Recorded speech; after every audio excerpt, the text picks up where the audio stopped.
এনভিএমএর টিউটোরিয়ালে আপনাদের স্বাগতম। গত পর্বে আমরা দেখেছিলাম এনভিএমএর কি এবং কিভাবে এনভিএমএ ডাউনলোড করতে হয়। এই পর্বে আমরা দেখব যে এনভিএমএ কিভাবে ইনস্টল করতে হয় এবং এনভিএমএ এর বেসিক কিছু টুলস আমরা জানবো। তো এনভিএমএ গত পর্বে আমরা যেটা এনভিএমএ ডাউনলোড করেছিলাম সেই এনভিএমএ এই জায়গায় আছে। তো আমরা যদি দেখি যে এই জায়গায় এনভিএমএ 4 সেটআপ ফাইল নামে একটা ফাইল আছে। সেই ফাইলে যদি আমরা ক্লিক করি তাহলে এনভিএমএ সেটআপ হওয়া শুরু হবে। ইয়েস করব, যেহেতু আমরা ফাইলটি সেটআপ করব। তারপর নেক্সট করব।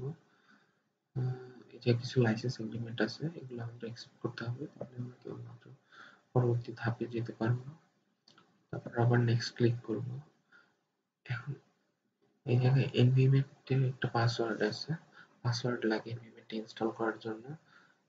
যেহেতু ফোরামের মেম্বার হিসেবে পাসওয়ার্ডটা অনলাইন ইমেলের মাধ্যমে সবাইকে দেওয়া হয় যারা ফোরামের মেম্বার। তো আমি ফোরামের মেম্বার, এই জন্য পাসওয়ার্ডটি আমার কাছে আছে।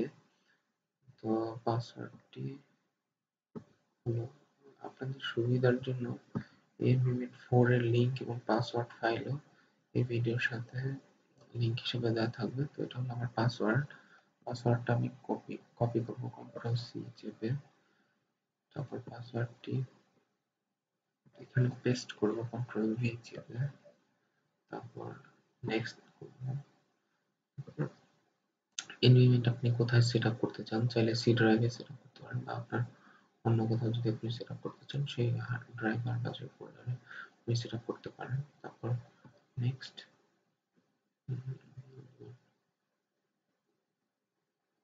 যেহেতু আমার আগে একটা সেট আপ হয়েছিল,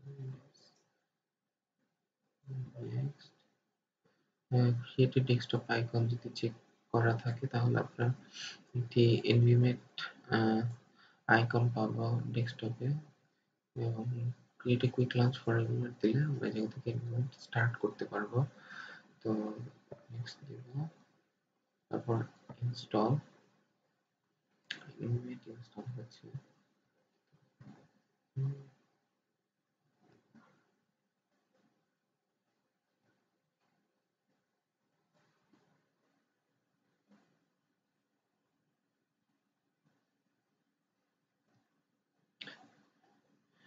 ফিনিশ বাটন ক্লিক করার সাথে আমাদের ইমিডিয়েট ইনস্টলেশন প্রক্রিয়া সম্পন্ন হবে। তো আমরা যদি ডেস্কটপে যাই, এখন ডেস্কটপে যাই, তাহলে এনভিএমএ হেডকোয়ার্টার নামে এই যে একটা আইকন এখানে ক্রিয়েট হয়েছে। তো এই আইকনে আমরা ডাবল ক্লিক যদি করি তাহলে এনভিএমএ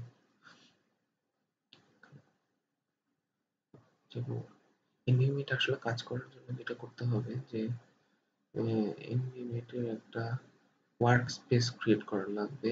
এই জন্য আপনার যে কোনো একটা ফোল্ডার ক্রিয়েট করতে হবে যেখানে আপনার এনভিএমএ এর কাজগুলো জমা থাকবে। তো আমি এই জায়গায় আর্কিটেকচার ড্রাইভে আমি একটা ফোল্ডার ক্রিয়েট করতে চাই যে জায়গায় এনভিএমএ এর কাজগুলো জমা থাকবে।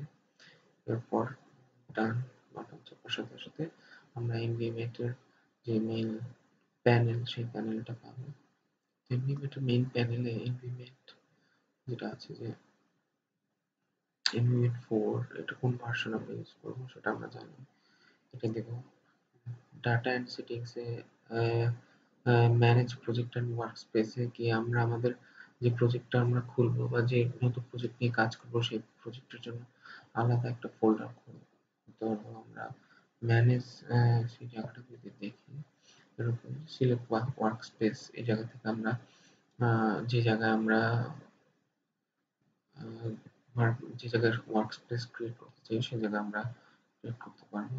তো যদি এরপরে ম্যানেজ ডাটাবেসে যাই আমরা, তাহলে যেটা আমরা পাবো সেটা হলো যে এরকম একটা ওয়ার্কস্পেস বিভিন্ন ডাটাবেস শো করবে।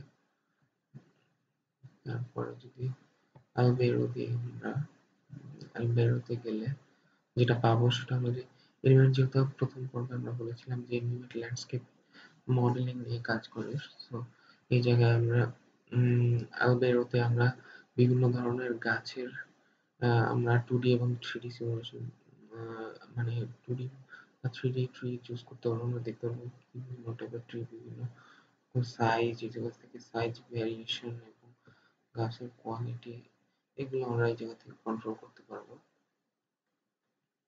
এটা আর ফোর যদি এরপর পরবর্তী বারগুলোতে আমরা স্পেস নামে যে আইকনটি আছে এটাকে যদি ক্লিক করি, তখন আমরা দেখতে পাবো যে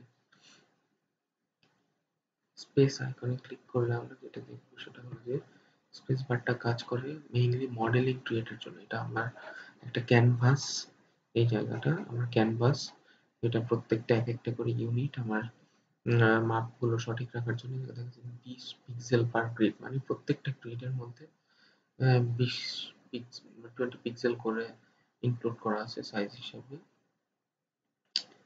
তো এই জায়গায় আমরা এই আইকনে গিয়ে আমরা মডেল ক্রিয়েট করতে পারবো।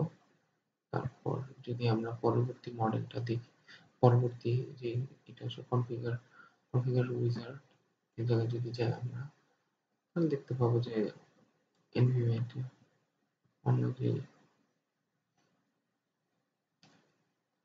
এনভিমেন্টের সিমুলেশন গুলোকে যদি আমরা এডিট করতে যাই, যে জায়গা থেকে নিয়ে আমরা কাজ করব, মানে এনভিমেন্টের যে সিমুলেশন গুলো, সেই সিমুলেশন গুলো মেনলি এডিট করার জন্য আমরা কনফিগারেশন উইজার্ডটা ইউজ করব।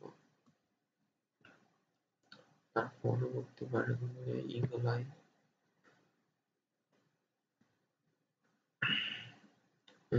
তো এগুলাই জিও কোর এই জায়গায় ইনপুট দিতে হবে আমাদের। ম্যানেজ ওয়ার্ক স্পেস, তারপর বায়োমেট। বায়োমেটে আমরা যেটা দেখবো সেটা হলো যে এনিমেটর সবচেয়ে সুবিধার দিক যেটা, যে প্রত্যেকটা আইকনে যদি আমরা ক্লিক করি, আইকনে ক্লিক করার পর আইকনে একটা ডেসক্রিপশন থাকে, এই আইকন বা এই টুলসে গেলে আমরা কি কি ধরনের কাজ করতে পারবো। অবজেক্ট বিল্ডিং বা terrain, air temperature, main radiant temperature, horizontal wind speed, speed হিম, স্পেসিফিক হিউমিডিটি, মানে বিভিন্ন ধরনের যে পারিপার্শ্বিক যে বিভিন্ন ডাটা, এই জিনিসগুলো আমরা বায়োমেটে দেখতে পাবো। তারপরে যেটা আছে লিওনার্দো, আহ, লিওনার্দো হলো এনভিমেটের সবচেয়ে ইম্পর্টেন্ট যদি টুল বলি তাহলে লিওনার্দোকে, কেননা লিওনার্দো টুলের সাহায্যে আমরা যে সিমুলেশন গুলো করবো সেগুলো 2D এবং 2D গ্রাফ এবং 3D সিমুলেশন আমরা লিওনার্দো থেকে দেখতে পাবো। মেইনলি যে সিমুলেশন থেকে আমরা বুঝবো যে একটা স্পেসে কিভাবে আমার টেম্পারেচার, হিউমিডিটি এবং এয়ার ফ্লো কাজ করছে, সেটা 2D গ্রাফ ওয়াইজ আমরা চাই কালার কোড দিয়ে যদি আমরা বুঝতে চাই, সেই বিষয়গুলো আমরা লিওনার্দো থেকে পাবো। এবং 3D যদি সিমুলেশনে চাই সেই বিষয়গুলো আমরা লিওনার্দো থেকে পাবো। তো অ্যানিমেটের যদি সবচেয়ে ইম্পর্টেন্ট টুলের নাম বললে লিওনার্দো অবশ্যই মোস্ট ইম্পর্টেন্ট টুল অ্যানিমেটে। এবং সর্বশেষ টুল যেটা, সেটা হলো এক্সিট। এটা এক্সিট মানে হলো যে আমার কাজ করার শেষ, সিমুলেশন করার শেষ, অ্যানিমেটের কাজ করার শেষে এক্সিট টুলের মাধ্যমে আমরা অ্যানিমেট থেকে বের হয়ে আসবো। তো সবাইকে ধন্যবাদ।